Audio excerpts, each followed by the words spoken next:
The incarnate verb? This is Jesus? Because Christ is already an attributed title.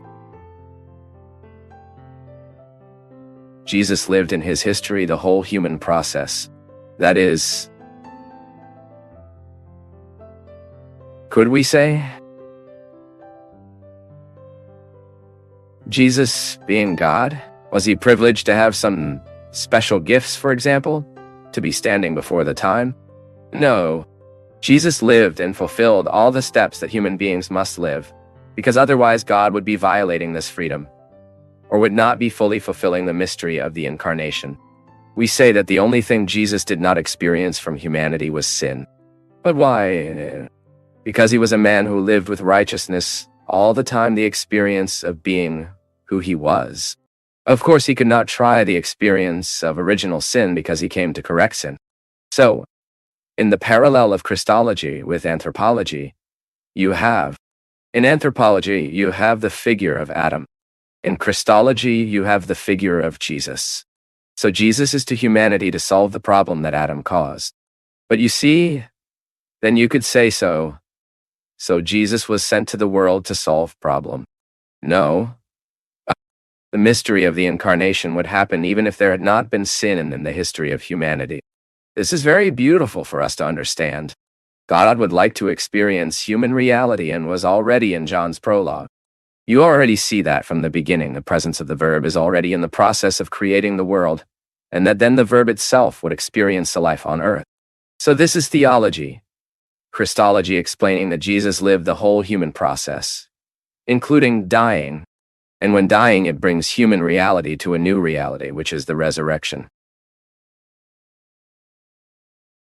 That until then, Adam's sin configured us for death. He threw us into death. Adam's sin has placed within us an inheritance that I have, even if we don't want to. Even if we want to get the names of the wills now, there's no way. We are marked by the original sin, by the original limit. Give the name you want. In any case, when descending the mansion of the dead, Jesus experiences the totality of this incarnation. But from there comes the new sense of death, which is precisely the resurrection, which is this new category that will rid us of the condemnation of eternal death and truth. For from the moment Jesus rises, and since he is human, all humanity fulfills with him the fate that one day, Jesus, that is, he lives before us all that all humanity will live. He raises and puts us now in this vocation that we are also directed and called to eternity. The life of resurrection that it can be unfolded all the time in practical life. There is one here that I found very interesting. He said, "Father Fabio, I have been attending the Catholic Church, but I have now had a hard time participating in my community because I bump all the time in people's hypocrisy. I see a lot of people working, but not for the value of evangelization, but by vanity, using the church as a place of personal projection, and this has greatly weakened my faith. I would like you to talk about this issue.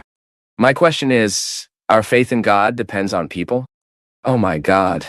What do you think, Ivan Ilso? Depends or not? It does not depend, bumps. That is the problem. Let's make a distinction. Faith is a gift we receive from God, and that needs to be developed as we live. Why do you need to be developed? Because the faith I have at the moment I am a child, it does not serve as it is mine. Because my intellectual development, as I get more trained for broader and broader questions of reality, I need to overcome these limits of childish faith. So faith is a human process that is God's gift in my life, that I am discovering and living this process of it all the time. When I say, I ask, my faith depends on people? It depends. Because when I'm living my faith process, I have people around me. But saying that faith depends does not mean that it is conditioned. It does not mean that I will stop believing because of that person. This is if I already have a maturity in faith. That is, if I already lived my faith process and admitted this growth. If, too, was able to experience this maturity of faith. it is natural that I will depend less on people.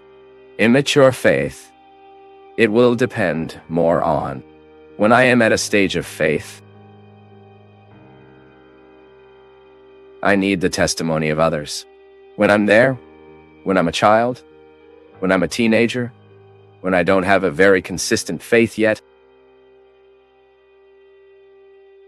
I will need the testimony of people. As I do my experience, that I dive into God, and I do for myself. This experience that will mark me, and that will define me as a man of faith. My dependence on human realities turns out to be much more calm. It is getting less heavy, weighing less within my human context the presence of the other. But it still continues to bump into it. Because faith is also lived in community. When you say you have difficulty looking at people in your community, interpreting, living with them, this sharing, and finding that sometimes they weaken your faith, it means that you are also recognizing that yours faith is not that mature, and that it is good that you live this seed. It is no problem you find out from this bad testimony of people that you still need to increase and live more fruitful to your faith. How many times in my life do I recognize this? I look at someone who is not witnessing the right way, who is doing everything wrong, and I live that temptation to think that I will stop believing. People who know the backstage, often from faith, we take a very big risk. The more one works within the community, the more contact they will have with the fragility of people. They will see that faith goes through human realities all the time. And then we need to distinguish, the church is holy, but it is also a sinner. So when looking at my brother's weaknesses, I don't have to lose my faith in God. I have to stay as more observant for the weaknesses of my brother, who are in me as well. Respect for divine rules is a sign of mystical maturation. But there is a detail to be observed. It is not enough to obey. It lacks that obedience is a free act, a natural movement that the heart performs for recognizing the value that is housed in the rule. The sacred law was not established to oppress us. It is the fruit of divine love. The first reference we have from it is in the book of Genesis, in the passage in which God commands Adam and Eve to remain within the boundaries of paradise. A rule was established, but it was not for no reason. It was for the meeting to be possible. Paradise was the delimited place for the meeting. The established limits facilitated the encounter between God and the newly created humanity. Divine statute safeguarded. You see, in the divine order we have the explicit of the positive character of the rule. Obeying was not just an obligation.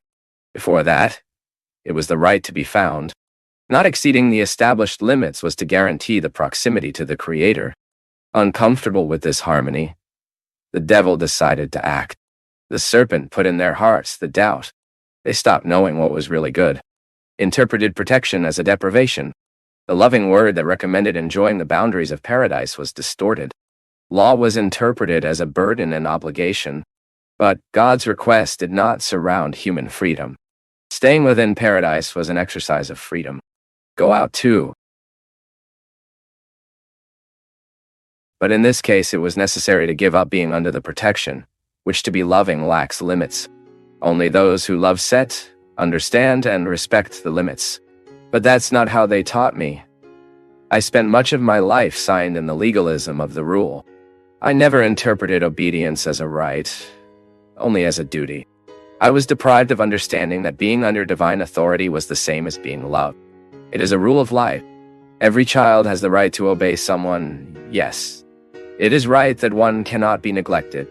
Because it is not able to decide alone, it is your right that someone guides her on issues that escape her ability to understand. It is from this obedience that the confidence is born that provides it to grow and achieve autonomy, inner freedom. It is a crime to deprive a child of directions. It is not healthy not to establish rules, limits, but it is necessary to explain the reasons. The protection and unfolding of love, of the desire that the other will not be lost, that he can, by the healthy observance of the rule, achieve the freedom that sets us free from ourselves. But I was unaware of this inside out. The text sacred did not communicate anything but the restriction. However, it took me a long time to understand the other side of divine legislation, which began to be established there and which was finally delivered to Moses. The law is not limited to being a statute of restrictions. It is much more than a moral code to be observed. It is a source of life. And behind the words that order a way of life, we find an exhortation to growth. A kind counsel that forwards us to improvement. The law is a reference of boundaries and possibilities. About these two pillars it is built. From it unfold rights and duties. The law enables us when it limits us, but also limits when it enables us. It is not a word game. It is the explanation of complementarity that is inherent to I2. Both dimensions can favor us. And that I was private. I stopped knowing the loving dimension of the law. I failed to experience it as a liberating instrument that could facilitate my relationship with God and humanity. Missed to take the second step. They have not taught me that in law love is house. And so I became a faithful religious, a man who has not saved himself in the knowledge of the scriptures, who honored tradition, and who drew himself to seek the consistency that the written letter asked me. I tied the law.